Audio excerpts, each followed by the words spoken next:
Boa noite, igreja. Queria agradecer a oportunidade e usar bem o meu tempo, que é até... Então, Mateus 6.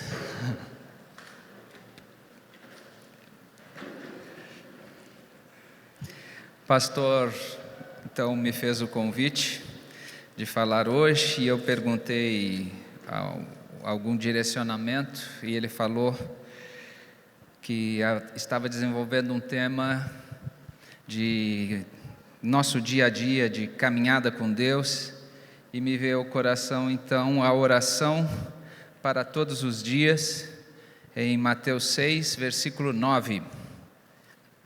Mateus 6, versículo 9. É bem provável que quase 100% de vocês conheçam esse texto. Portanto, vós orareis assim: Pai nosso que estás nos céus, santificado seja o teu nome. Venha o teu reino, faça-se a tua vontade, assim na terra como no céu. O pão nosso de cada dia dá-nos hoje, e perdoa as nossas dívidas, assim como nós temos perdoado aos nossos devedores. E não nos deixes cair em tentação, mas livra-nos do mal. Pois teu é o reino, o poder e a glória para sempre. Amém. Você pode dizer amém? Amém. Queridos, ainda que essa palavra seja bastante conhecida, ela traz alguns ensinamentos que eu julguei importante e me senti inspirado de compartilhar com vocês nessa oportunidade. E começo dizendo o seguinte, que quando Jesus, em resposta ao pedido dos seus discípulos que fizeram, ensina-nos a orar, ele disse essas palavras, ele não queria ensinar palavras mágicas com um poder sobrenatural. Palavras que alguém pudesse levantar a mão e sair dizendo: Pai nosso que está no céu, santificado seja o teu nome, e as coisas fossem mudando ao seu redor. Não alguma coisa parecida como aquela situação de colocar o Salmo 91 aberto na mesa de centro da sala e achar que isso vai trazer algum tipo de bênção para a sua casa, porque isso não traz bênção nenhuma. Esse salmo tem que estar no seu coração, tem que estar na sua vida para fazer alguma diferença, e não na mesa de centro da sala. E o propósito dessa oração também era esse. O objetivo era fornecer diretrizes à nossa busca diária pela ajuda divina. Não a partir da proclamação de uma reza, de um oráculo, de um mantra, mas apoiado sobretudo no nosso relacionamento com Deus. E essa palavra relacionamento é uma palavra falada e repetida e falada novamente, e hoje vai ser falada mais uma vez.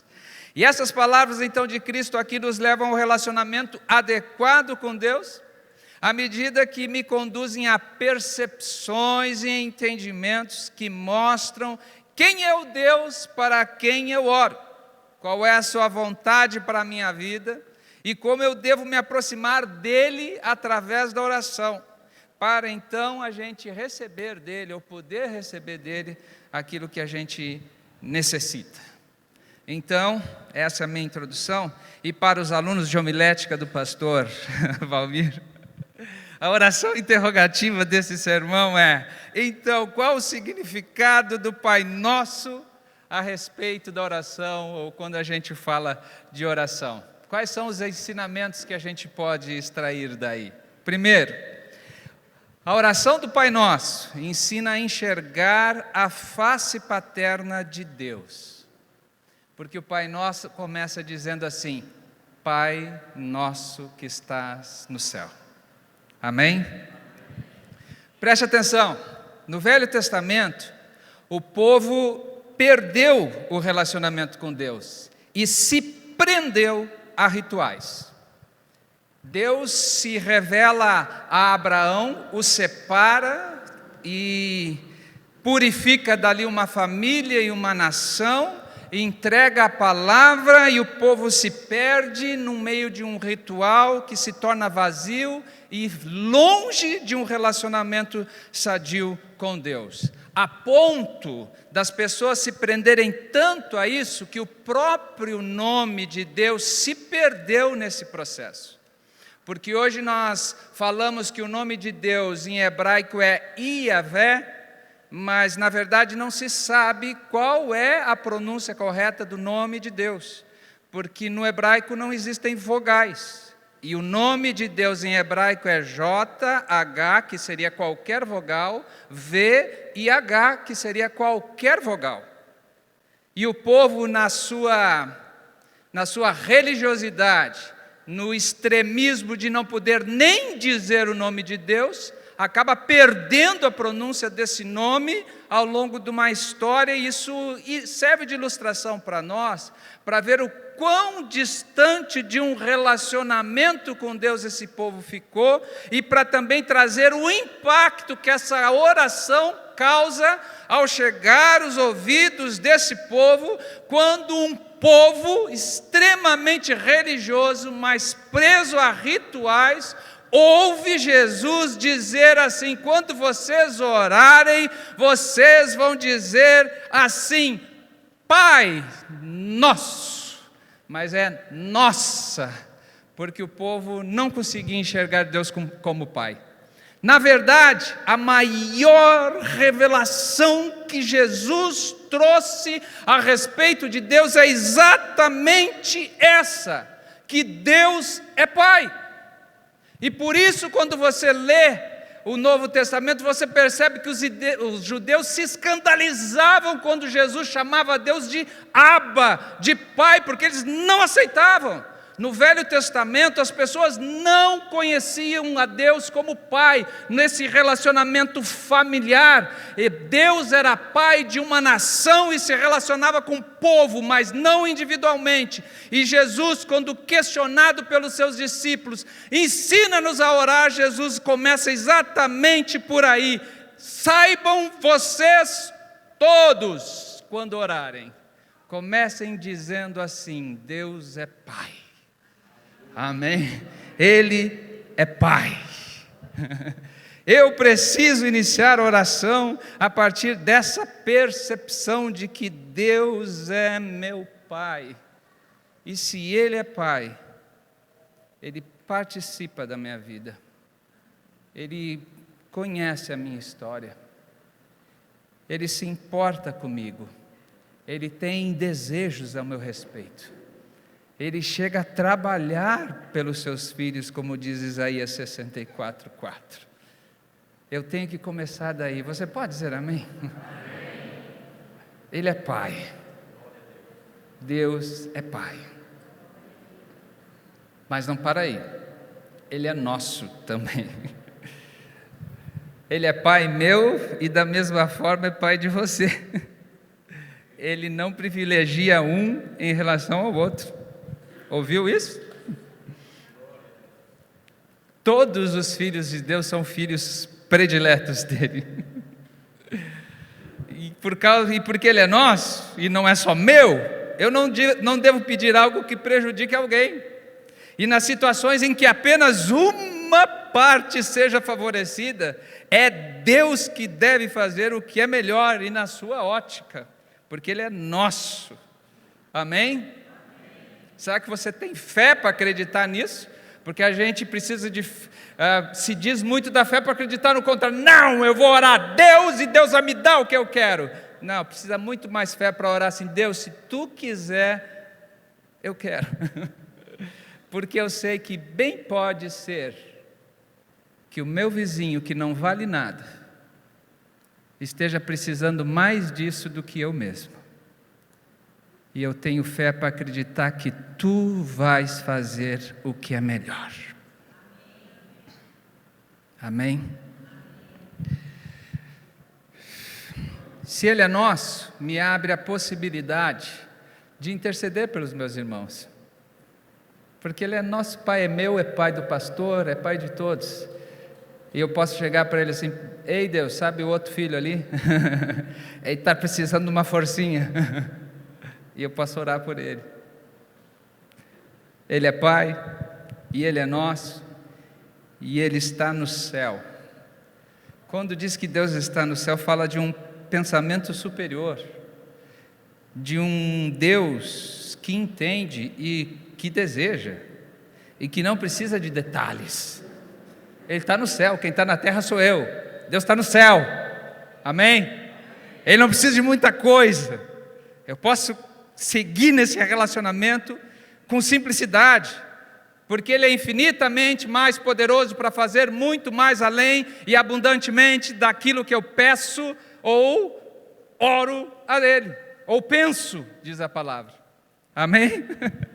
Fala contra todas essas construções fraseológicas e rituais humanos de que tem que ser assim, tem que ser assado, e que tem que fazer esse movimento, e que tem que trazer uma coisa daqui para ali. Não, Ele é Pai e Ele está no céu. Quem está na terra sou eu. Ele está no céu, Ele sabe de tudo. Eu só preciso dizer assim: Deus, dá uma força aí, porque Ele sabe. E se eu acredito nisso aí, eu posso descansar em fé. Escute isso. Às vezes achamos que precisamos especificar e detalhar a nossa oração e descobrir as palavras certas para que Deus possa atender os nossos pedidos, como se Deus precisasse de mim para saber o que fazer. Quem é o Deus nesse relacionamento? É eu ou é Ele? Mas Deus é maior que tudo isso, Ele não precisa de explicação, apenas que eu peça a Ele. A fé pura e simples é aquela que acredita que Deus é capaz de entender até os gemidos não verbalizados do nosso coração. Do contrário, Ele não seria Deus. Pai nosso que está nos céus, amém? Segundo ensino dessa oração para todos os dias é esse: o Pai Nosso ensina a honrar Deus com a totalidade da nossa vida, porque a sequência é: santificado seja o teu nome. O que será que significa essa expressão, santificado seja o teu nome?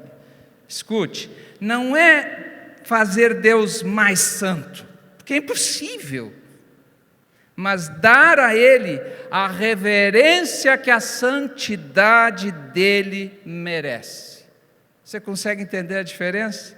Santificado seja o teu nome é pedir que a minha vida honre a santidade de Deus, e é viver essa vida de maneira a honrar essa santidade, é mostrar com minha vida como Deus é mostrar a santidade de Deus vivendo uma vida livre dos efeitos e da influência do pecado, porque é isso que significa santidade: separado do mundo, dedicado para Deus.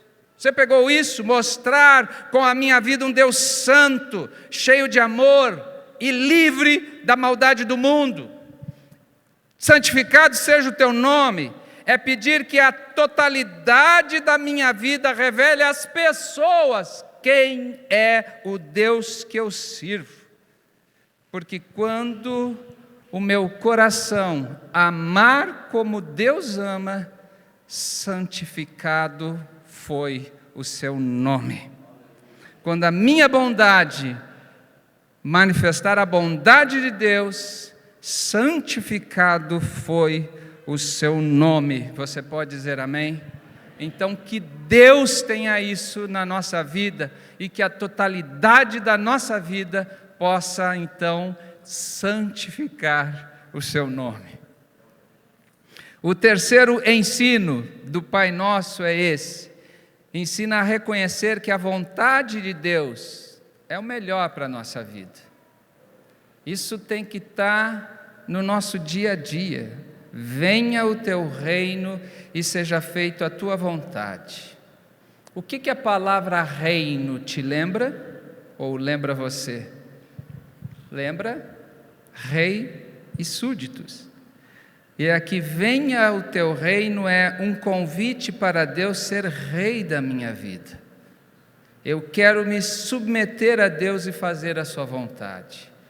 O reino de Deus é o domínio de Deus, o governo de Deus sobre a terra. É os valores de Deus sendo seguidos, observados e praticados na terra. O reino de Deus é um padrão a ser vivido, tendo o céu como modelo e sendo repetido aqui na terra. Reino de Deus é um exercício de submissão a Deus nas coisas comuns do cotidiano, porque diz assim: faça aqui na terra como acontece aí no céu. É Deus que está lá no céu sendo manifestado aqui na terra. Não há maior oração ou desejo que possamos oferecer a Deus do que exatamente isso. Isso é o que muitos comentários bíblicos dizem. A maior oração que nós podemos oferecer a Deus é essa: venha o teu reino e faça a tua vontade aqui na terra do mesmo jeito que é feita aí no céu. Venha o teu reino é Deus, vem primeiro em mim e seja Senhor da minha vida, que os teus valores estejam em mim, eu acredite neles e siga cada um deles, e a partir de mim alcance toda a terra, porque Deus faz o seu reino em mim, e onde estiver um de nós, ali chegou o reino de Deus. Amém? O quarto ensino da oração do Pai Nosso é esse: viver um dia de cada vez. Porque está escrito nessa oração: o pão nosso de cada dia nos dá hoje. Cada dia. Ou seja, se ocupem só com o dia de hoje. Amém? É interessante isso, vocês não acham que Deus disse esse pão nosso de cada dia? Parece que está fora do... Podia parar no... O pão nosso nos dá... Não, mas de cada dia. Se ocupem com o dia de hoje. Vivam um dia de cada vez. Porque se tu quiser viver o dia de amanhã, isso não é ocupação, é uma pré-ocupação. Vivam um dia de cada vez, porque a ansiedade é prejudicial, sobretudo a fé em Deus é abalada pela nossa ansiedade, e essa ansiedade geralmente é antecipatória, ela antecipa as coisas que estão na frente, e ela rouba a nossa capacidade de pensar e de raciocinar e de viver o dia de hoje, porque eu estou hoje aqui, mas a minha cabeça está na semana que vem, no mês que vem, no ano que vem, e eu não vivo o dia de hoje. Jesus diz: ei, viva um dia de cada vez, aprenda a viver um dia de cada vez, porque essa é a receita, essa é a oração para todo dia, viver um dia de cada vez. Amém? Porque eu vou dar o pão que vocês precisam para esse dia. E que pão é esse? Não é um pão da hora. Mas também é o pão da hora, né? É bom aquele lá de quinoa e não sei, que vem com umas castanhas, né? Ei, pãozinho bom aquele, né? Parece até que eu estou com fome. Então, que pão é esse? É o pão que enche a barriga? Sim! Mas a oração modelo não se limita às necessidades físicas. É o pão como um pedido para que Deus, nesse dia, nos dê a oportunidade de satisfazer os anseios mais profundos do nosso ser. É tudo aquilo que diz respeito às minhas necessidades, é aquilo que eu preciso comer, é aquilo que a minha alma precisa se alimentar, é aquilo que eu estou ansiando e desejando, é esse pão que Deus de repente me dá essa oportunidade de afirmar a minha fé e dizer: eu sei que no dia de hoje o pão que eu preciso virá de ti, e eu não preciso me preocupar, eu posso descansar em Ti, eu posso viver esse dia. Essa é a minha oração que eu tenho que fazer todos os dias quando eu acordo. Deus, o pão de hoje eu sei que vem para a minha mesa. Aquilo que eu preciso hoje, a graça, a força, a sabedoria, a capacidade, a inteligência, eu sei que virá de Ti. Amém? O quinto ensinamento dessa oração é que a gente precisa compreender as dimensões da graça de Deus. Porque está escrito assim: e perdoa as nossas dívidas, assim como nós perdoamos os nossos devedores. Olha só que interessante, preste bem atenção nisso, que quando eu estava lendo, uma letra me chamou a atenção. Atenção aos estudantes de homilética, né? Uma letra me chamou a atenção, que foi a letra E. Porque diz assim: o pão nosso de cada dia nos dá hoje, e perdoa as nossas dívidas. Se tem esse E, está ligando esse versículo com o anterior. Os dois não estão separados, os dois estão juntos. Amém? E se o pedido de perdão está junto ao pedido do pão, ou da bênção, daquilo que não necessito, significa que a bênção não é dado por merecimento, não depende da minha impecabilidade, é graça, porque mesmo errado eu posso pedir: me dá o pão e me perdoa. Amém? Graças a Deus por isso, porque não é pelo aquilo que eu faço, não é pelos meus acertos, é pela bondade de Deus, porque eu posso dizer: Deus, fiz bobagem, tropecei nos próprios cadarços, mas ainda assim eu posso pedir do pão que eu preciso hoje.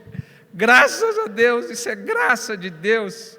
Graça que pede não confiando em si, mas naquele que, independente dos meus erros e acertos, diz assim: eu vou te dar o pão que tu precisa. Amém? E essa porção também dessa oração é reconhecimento humilde da nossa imperfeição e pecaminosidade.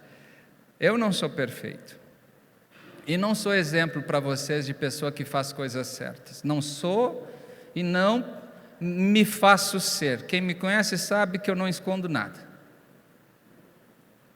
Agora, esse texto diz que ainda que eu não seja uma pessoa perfeita, tem pão na mesa do Senhor para mim. E se eu com fé agarrar isso, eu vou sair, eu vou viver aquele dia alimentado. Amém? Sexto ensinamento: discernir Deus nas horas difíceis da vida.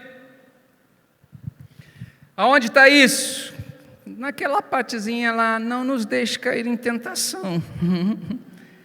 Reconhecimento de que até as horas difíceis da vida, e que até o diabo pode ser um agente de Deus.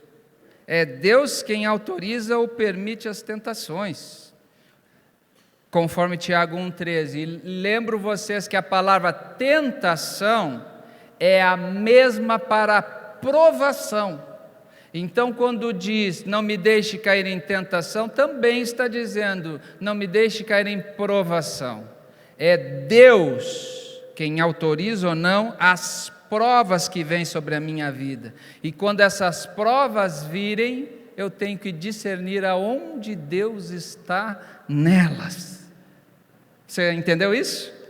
Então, nesse texto é a declaração de que podemos pedir para Deus algum tipo de provisão na hora da prova, na hora da tentação. É como que uma ajuda antes do problema. Ei Deus, não me deixa entrar nela. É o que está escrito aí: não me deixe entrar na provação ou na tentação.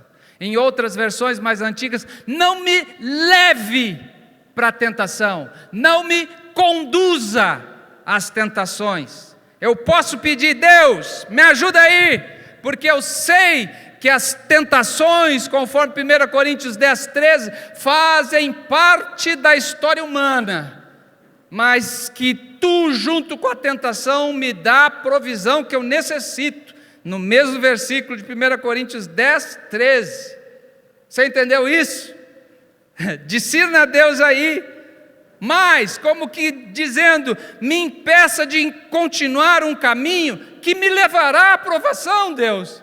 Se eu estiver fazendo bobagem, não deixa eu continuar fazendo bobagem, Deus. Me livra, não deixa eu ir para a prova, porque quando a gente sai de lá, a gente sai machucado, a gente sai arranhado, a gente sai ferido. E eu posso para todos os dias pedir isso. Foi essa a orientação de Jesus: todos os dias peçam isso. Deus, se eu estou seguindo um caminho que vai me levar para o mal, para o maligno, me livra. Me livra. Pode ser também, e isso estaria dentro do tópico anterior: perdoa, pois eu perdoo. Não diz isso ali? Para ser perdoado eu tenho que perdoar, e se eu não perdoar eu posso cair nas mãos do maligno. Também pode trazer essa ideia. Então é melhor perdoar para não ter dúvida, né? Podemos pedir para Deus nos livrar da dor, da doença, da tristeza, do que é mal e do que vem do maligno, porque no texto original mal e maligno se confundem. Então, me livra do que é mal, me livra do maligno. Então eu botei aqui, porque ficou tanta coisa uma atrás da outra, eu botei um resuminho para entender: me impeça de seguir o caminho que me leva à aprovação, e eu então serei livre do mal e do maligno. Mas se vier a prova que vem sobre todos os homens, eu vou discernir aonde Tu está nela, e vou pedir a Tua ajuda, e vou passar por ela. Amém? E o último ensino da oração do Pai Nosso é esse: viver uma vida de adoração. Porque termina essa oração dizendo assim: porque Teu é o reino, o poder e a glória. O propósito final da nossa vida é isso: é adorar a Deus e reconhecer que dele é o reino, o poder e a glória. Tudo pertence a Deus, vem dele e volta para ele. Eu vim dele, eu vivo para ele, e um dia eu vou voltar para ele. Você veio dele, você vive para ele, e um dia você voltará para ele. E não estava nos meus planos, mas como um assembleano raiz, de repente, eis que eu sinto soprar no meu ouvido. Eu poderia fazer toda aquela coisa, assim diz o Senhor, né? Mas não precisa. Ai, meu Deus, me perdoa.